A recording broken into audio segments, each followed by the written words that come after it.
Things First is sponsored by Ram Trucks, built to serve.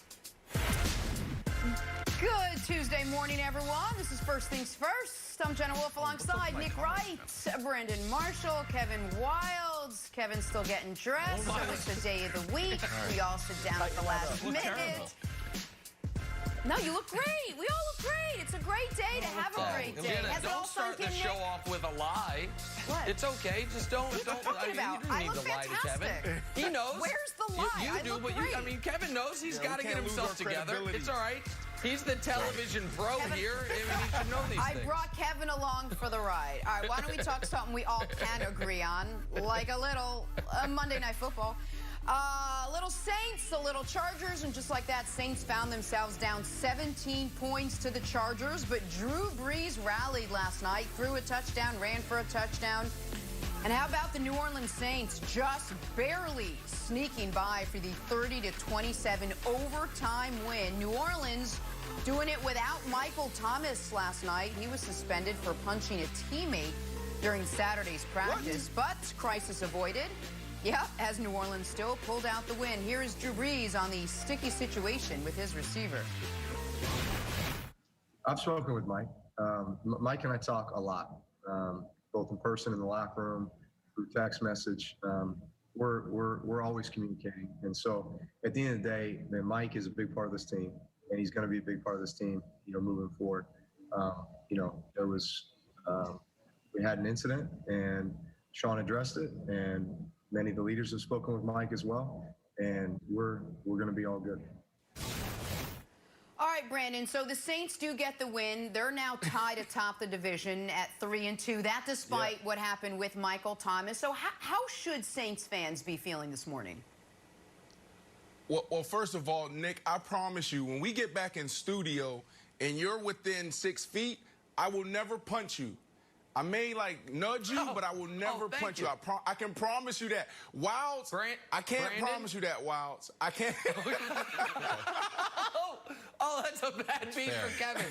It's a bad beat for Kevin. I was going to say I can make none of those promises to anyone on the show, but it's good to know that that's how Brandon feels. Good, okay. Right. Well, Jenna, look, the Saints fans should feel extremely good right now. It's hard to get a win in the National Football League. They beat a really good team with a bad record, so they should be great. They should feel great right now. Another thing they should feel really good about is Drew Brees doing something that we haven't seen him do in a very long time. He got another wide receiver involved outside of Michael Thomas. Think about this, and here's a graph for you guys. Since 2017, there's only been a handful of receivers that's gone over 100 yards in a game. Ted Ginn Jr. and Tre'Quan Smith. And Tre'Quan Smith, I was there when he did that. He did it 2 games back-to-back last year. So I saw him do that. And after that, we couldn't even get him involved. So hats off to Drew Brees. I've been saying it all year. Their #1 challenge, their biggest problem, the only thing that can take them down is their lack of ability to get the ball to other receivers. No Mike Thomas. Insert Emmanuel Sanders. First couple weeks, you can't get him involved. They don't throw it to him. He's uncomfortable throwing to other guys. And last night, it was like, you know what? Let me let this thing rip. We're down. What do I have to lose? They're going to crush me tomorrow morning if we lose this game. So let me let it rip. And Emmanuel Sanders looked amazing. He had a great burst off the line of scrimmage. His speed was there. Running routes. Oh, he looked like the Emmanuel Sanders from the Pittsburgh Steelers days. So this is why they won the game, because Drew Brees finally let it rip.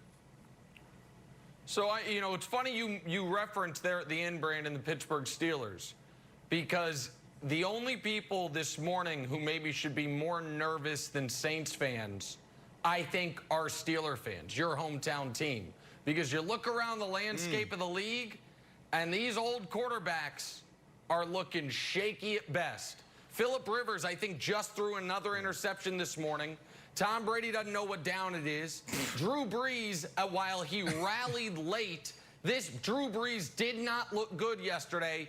And then there's Big Ben, who's played solid this year for an undefeated team, but you have to wonder if he's next on this list. So I'm with you that it was good to see Emmanuel Sanders get involved, to see that when Michael Thomas comes back, you would hope the Saints would have a legitimate 1-2 punch at wide receiver instead of it just being Michael Thomas and Alvin Kamara with a little Jared Cook mixed in. But this team will go as Drew Brees takes them. And I watched a quarterback last night, Brandon, that did not look like he had much left in the tank. A quarterback that early in a season looked like how he's looked late in seasons the last few years. And if I'm New Orleans, that is greatly, greatly concerning to me, Wildes, that we have continued to go all in on the end of the Drew Brees prime. And what they might be realizing is the Drew Brees prime has been over. And this team without a great quarterback isn't good enough. And I don't know that they've got a great in fact, I know they don't have a great quarterback anymore. No.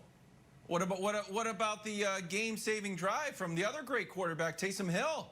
Nick, you gotta love this Taysom Hill play. I don't know where we shake out on this. It's Brandon. Before you got on the show, it was our part-time hobby of Nick's to just bash Taysom Hill. So here's great Taysom Hill. Then earlier in the game, we had kind of like mediocre Taysom Hill.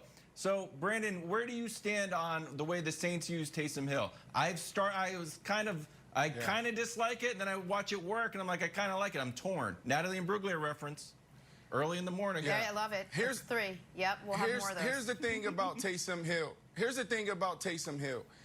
And a lot of people don't understand this. He's a matchup nightmare. You don't know what he's going to do. Is he going to catch the ball? Is he going to throw the ball? Is he going to run the ball? He also does trick plays on special teams. We can validate his compensation, his salary, just off of what he does on special teams alone. I know a lot of people, they don't feel comfortable taking out Drew Brees and inserting Taysom Hill, but you got to think about what that does to the defensive coaches and players leading up to the game. You have to focus on the formations and the different player personnel groups that the Saints throw at you, and you also got to focus on Taysom Hill. Think about this. We cheer on and applaud the Philadelphia Eagles for running a trick play, the Philly special in the Super Bowl, a play that they worked on all year. We also cheer on the New England Patriots when they run their trick plays and like, hey, we were working on this in preseason, but they don't roll it out until the playoffs or the Super Bowl. So this is chess. When you have Taysom Hill, coach is looking at how can I run this play today that can set up something tomorrow that gives us the advantage. So that's the thing that Taysom Hill brings to the table. But it is awkward at times when they put him in there and it doesn't work, Nick.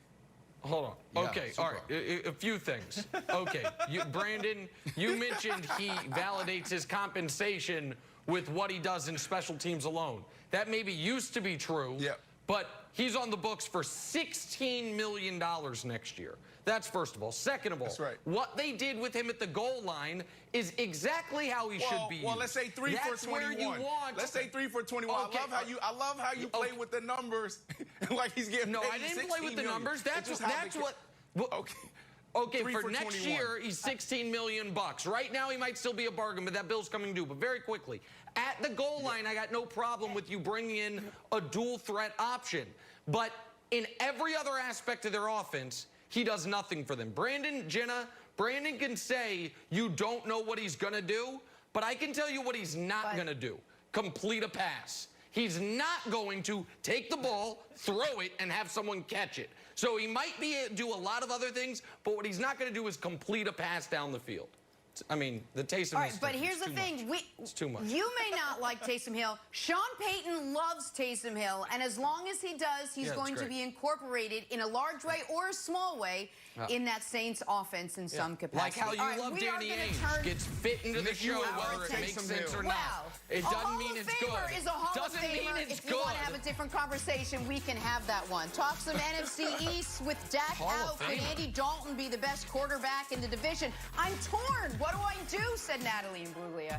First things first, next.